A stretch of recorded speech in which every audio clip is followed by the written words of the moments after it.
Halo semuanya,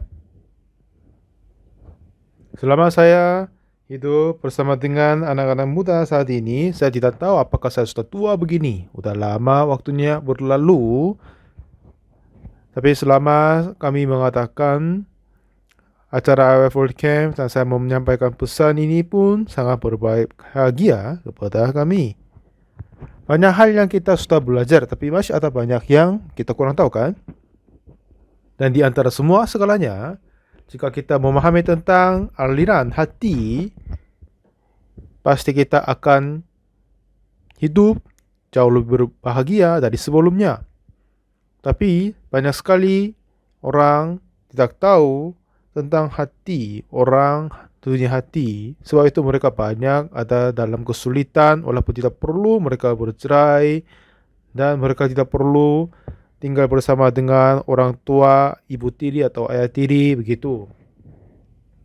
Dan dengan tidak ketahuan dunia hati mengatakan banyak penyakit, kesulitan hati kepada banyak orang.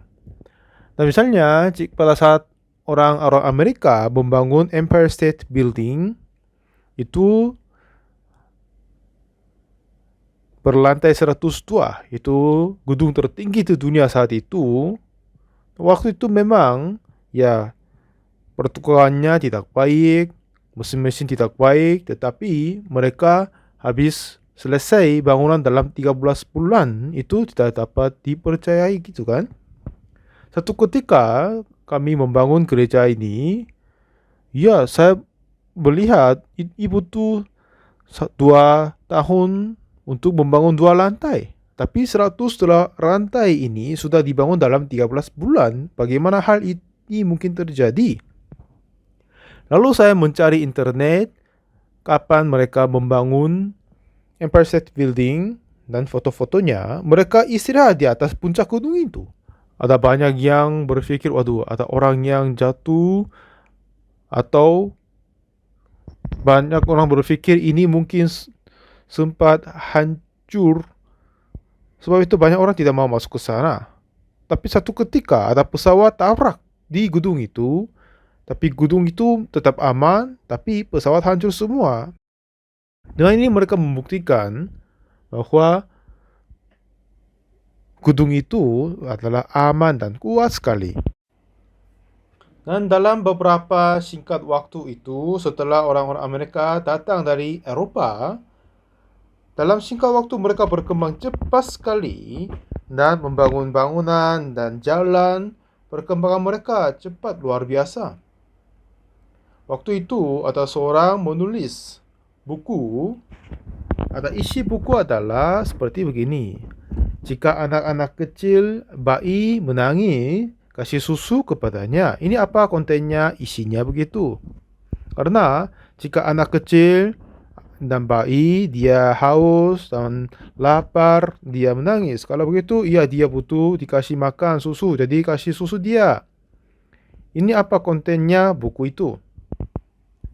Memang pada saat itu ada banyak Puritan seperti yang datang dari Eropa, banyak orang tinggal di situ, dan mereka sangat-sangat keras peraturan-peraturan hidupnya kan.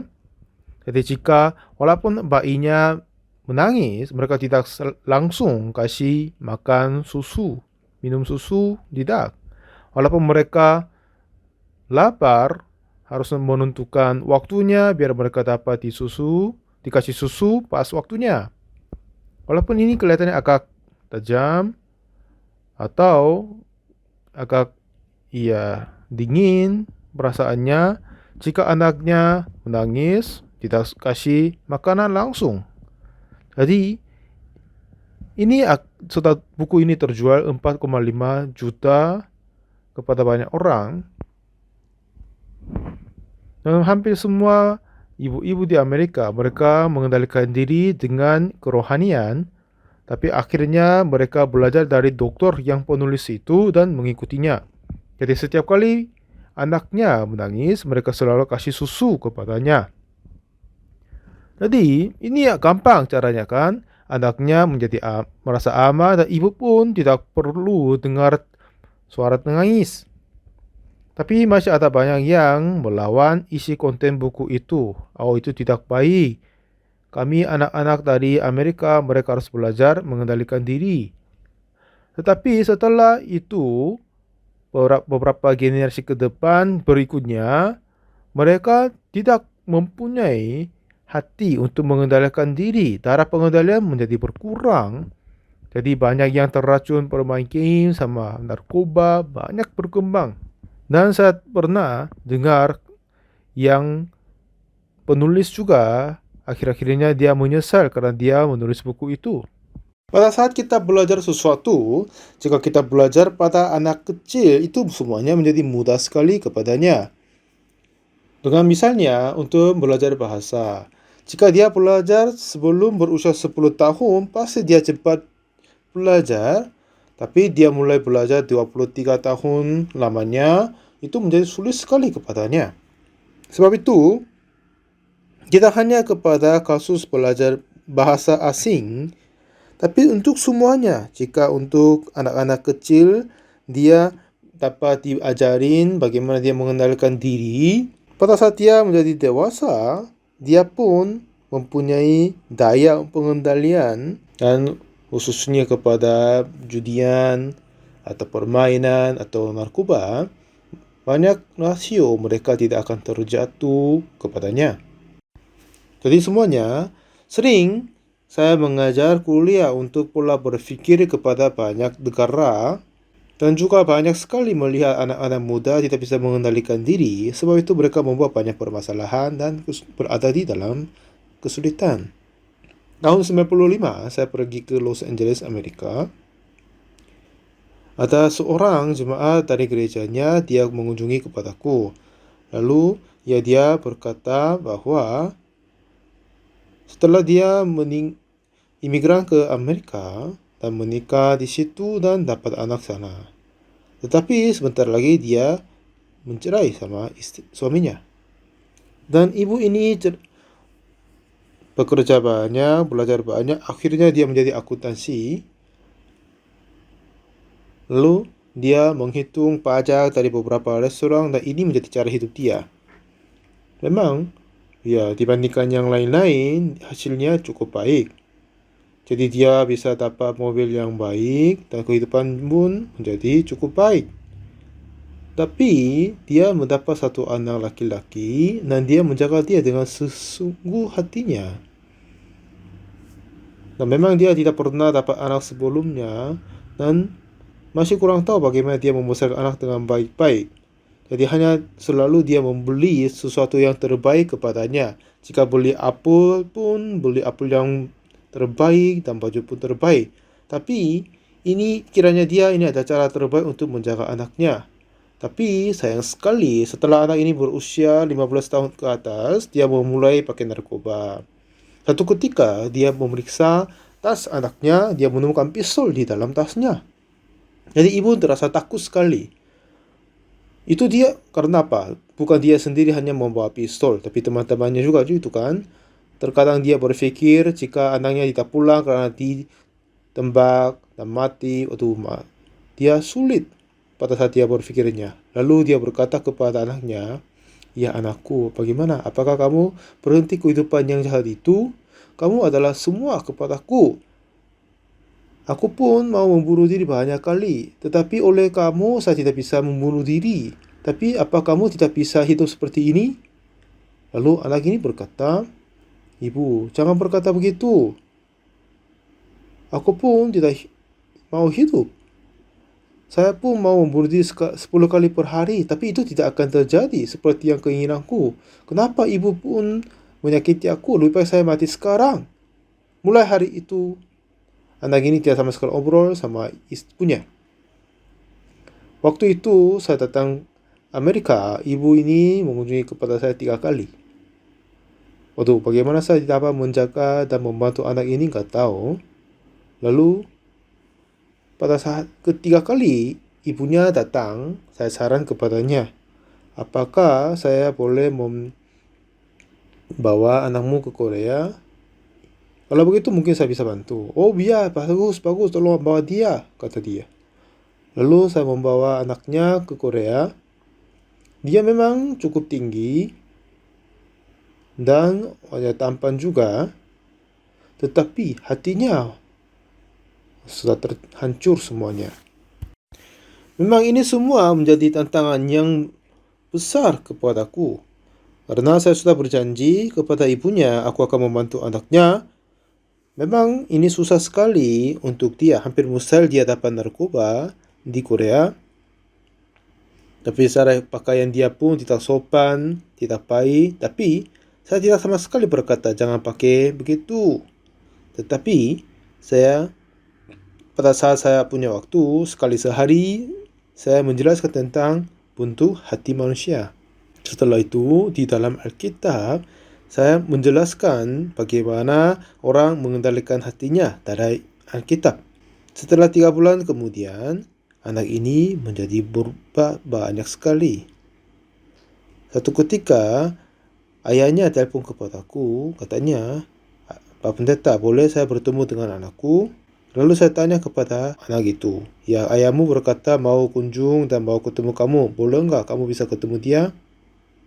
Lalu dia setuju dan ayahnya datang. Lalu ayah berkata sama anaknya, dengan diam-diam mereka berdua saling ngobrol. Dan katanya, hei kamu berbahagia? Kata anak ini, iya ayah aku berbahagia. Ayah saya minta Anda juga percaya Yesus. Setelah itu ayah menangis sekali. Dengan menangis dia berkata, iya Pak Pendeta, anakku berubah. Setelah itu dia lari keluar. Dan dia tarik uang dari bank. Dan dia kasih kepadaku, Pak Pendeta, ini apa yang saya bisa melakukan saja, tapi terima kasih banyak. Lalu ayah selalu menyenangkan menghadapi anaknya. Setelah 6 bulan kemudian, anak muda ini pulang ke Los Angeles, Amerika, di mana ibunya berada. Dan masalahnya, sebelumnya dia selalu bergaul dengan teman-teman, tetapi sekarang teman-temannya kaget juga. Apa maksudmu? Kamu tidak mau pakai narkoba? Itu tidak mungkin, kamu selalu sukanya kan? Kenapa? Iya, aku akan lihat berapa lama kamu bisa tahan. Seperti teman-temannya berpikir anak ini untuk sementara menahan tidak pakai narkoba, tetapi sampai sekarang saya dengar dia tidak sama sekali pernah melakukan narkoba. Jadi sebulan 2 bulan kemudian teman ini tidak sama sekali berminat kepada narkoba. Jadi teman-teman yang lain pun terkaget juga. Setelah 1 tahun kemudian, yang bulan musim libur dari sekolahnya, sekitar 28 teman dari anak ini datang di Korea, gereja kami selama sebulan. Jadi 28 orang ini tinggal bersama di gereja kami selama sebulan. Saya tidak sama sekali berkata jangan bermain game, jangan narkoba. Tidak sama sekali saya berkata kepada mereka, tetapi saya selalu berpikir tentang bagaimana memberi kebahagiaan kepada anak-anaknya itu. Setiap pagi bangun dan duduk bersama dengan mereka, obrol-obrol tentang Alkitab dan kerohanian. Dan lalu membawa mereka di Gangneung, pantai-pantai yang terbaik, di Jeju Island, tempat wisata yang baik, biar mereka main-main di sana. Seperti anak muda di Amerika, mereka memang biasanya tidak ada kekurangan uang, jadi itu tidak begitu sulit bagi mereka. Setelah sebulan kemudian mereka pulang ke Amerika. Hanya saya berkata tentang dunia hati kepada mereka, tetapi bagaimana mereka menerima adalah heran dan senang menerimanya. Jadi setelah mereka balik kepada Amerika, lalu banyak orang-orang tua dari anak-anaknya itu telepon kepada saya. Mereka berkata bahwa Pak Pendeta, anakku ini bukan seperti yang dulu. Terima kasih banyak Pak Pendeta. Dan tahun berikutnya 69 anak muda datang. Dan pada tahun 2001, tidak hanya dari Amerika saja, tetapi beberapa anak-anak muda dari beberapa negara dan juga anak-anak muda mahasiswa di Korea pun kumpul di gereja kami. Sekitar 500 orang kumpul dan tinggal bersama sebulan. Jadi mulai tahun 2001, kami mengadakan acara itu IYF World Camp dengan mengumpulkan banyak mahasiswa dari baik dalam Korea dan luar negeri. Waktu itu ya kami menjalani camp selama sebulan. Dan jemaah-jemaah kami mereka senang berbahagia juga. Karena mereka mengasihi anak-anak muda dan memperhatikannya. Memang ada tidak yang terbaik. Kegiatan-kegiatan ini adalah sangat menyenangkan. Dari sini mereka belajar banyak. Mereka obrol seterusnya. Lalu mereka terus membelajar tentang dunia hati mereka. Jadi dengan begitu, tahun 2001, organisasi nama IYF dapat dimulai. Lalu IYF menjadi organisasi pemuda yang terbaik di dunia. Dengan pendidikan ini, banyak remaja dan pemuda mereka menerima pembaharuan dan menjadi orang-orang baru dan berbahagia. Dan kami tidak sama sekali mencuriga pimpinan-pimpinan generasi berikutnya akan muncul dari IYF. IYF mengajar mengendalikan diri dan bagaimana saling bertukar dan bagaimana berfikir. Jadi pengendalian dan saling tukar dan daya berpikiran. Jika dia belajar 3 hal ini saja, dia akan menjadi hidup yang jauh lebih baik dari sebelumnya. Suatu ketika saya bertemu seorang narapidana dan ibu yang membunuh suami sama anaknya sendiri yang berusia 4 bulan. Setelah dia mendapat anak yang pertama dengan suaminya, lalu dia mencintai banyak sekali kepada anaknya. Pada saat suami pergi ke kantor, lalu dia menjaga anaknya. Jadi membawa air dan mandikan anaknya. Setelah mandikan anak dan membungkus dengan baju dan handuk yang bersih dan tidurkan di tempat tidur. Tapi tiba-tiba hal yang aneh terjadi. Tiba-tiba apa yang dia berpikir adalah, anakku ini ada yang cantik sekali. Tapi jika ada yang datang membunuh dia, bagaimana jadinya ini? Memang ini tidak masuk akal kan? Siapa yang akan datang dan membunuh anaknya ini?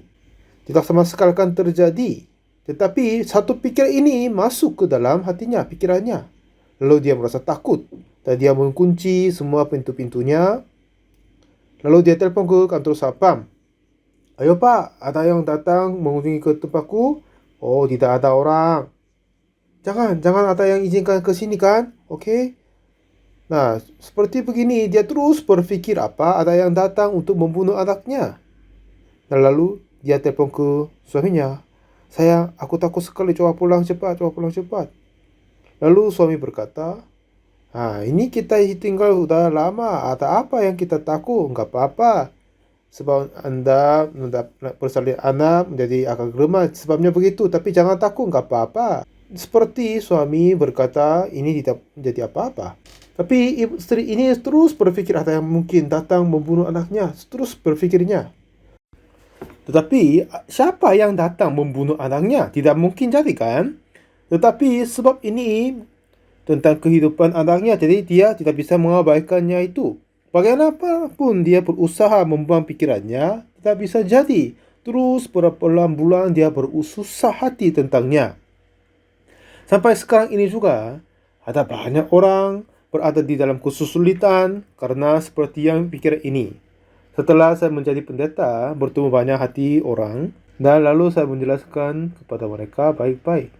Setelah beberapa bulan kemudian, ibu ini terus merasa takut karena ada yang datang untuk membunuh anaknya. Ketiduran pun tidak enak dia. Setelah beberapa bulan berlalu, mungkin sekarang ini dia sebab kecapean, kurang tidur, mungkin dia akan mati sebentar lagi juga. Lalu apa dia berpikir apa? Jika saya mati, ada apa terjadi? Dan kiranya dia akan mati sebentar lagi. Memang setelah dia bersalin anak menjadi kurang baik, lemah, tapi tidak sama sekali ada alasan dia kena sakit penyakit dan mati. Dan juga tidak ada yang datang membunuh anaknya, tidak sama sekali ada. Tapi oleh sebab dia ditarik dari pikiran-pikiran tersebut, seperti ini dia ditarik, dikuasai oleh roh jahat. Seperti begitu, dia berpikir apa? Ya, aku akan mati. Seperti ini banyak pikiran bertambah seterusnya. Jika saya mati, apa yang terjadi? Jika saya mati, apa yang terjadi? Lalu dia berpikir apa? Ya, suami ini akan dapat istri yang lain. Lalu mulai saat itu dia merasa benci sekali kepada suaminya. Waduh, ini orang yang jahat sekali. Jika saya mati, dia akan langsung menikah lagi. Dia akan menyangka anakku. Memang dia tidak sama sekali mati dan dia tidak sama sekali ada alasan mati juga. Tapi ada pikirannya kemungkinan anaknya akan dibunuh. Akhirnya dia pun akan mati. Terus berpikir itu saja. Dan suaminya akan mendapat istri baru. Dan istri yang baru, ibu tiri akan menganiaya anaknya. Sampai sekarang banyak sekali orang, walaupun mereka tidak bisa sebutkan, tetapi ada banyak yang ditarik dari pikiran-pikiran yang seperti itu. Dan banyak sekali orang yang membunuh diri karena ditarik oleh pikirannya. Pada satu ketika, saya obrol sama kepada mereka yang pernah coba bunuh diri. Banyak kali mereka ditarik pikiran-pikiran yang seperti itu. Satu ketika, ibu ini berkata kepada anaknya, "Hai anak, aku meminta maaf kepadamu. Ibu, jika aku mati, bagaimanapun kamu bisa tahan perempuan yang jahat itu. Lebih baik kita mati daripada kamu mengalami penderitaan dari ibu tiri. Dan lebih baik kita mati sekarang, hidup kesulitan. Baik, sebelum saya mati, aku akan membunuhmu dulu." Ini cerita yang sudah ternyata. Lalu perempuan ini membunuh anaknya. Sebentar lagi, pada saat suami pulang dengan membungkus makanan untuk keluarga dan menusuk suaminya juga dan bunuh dia, terpotong tangan untuk membunuh diri, tapi sebelum dia mati dia tangkap polisi.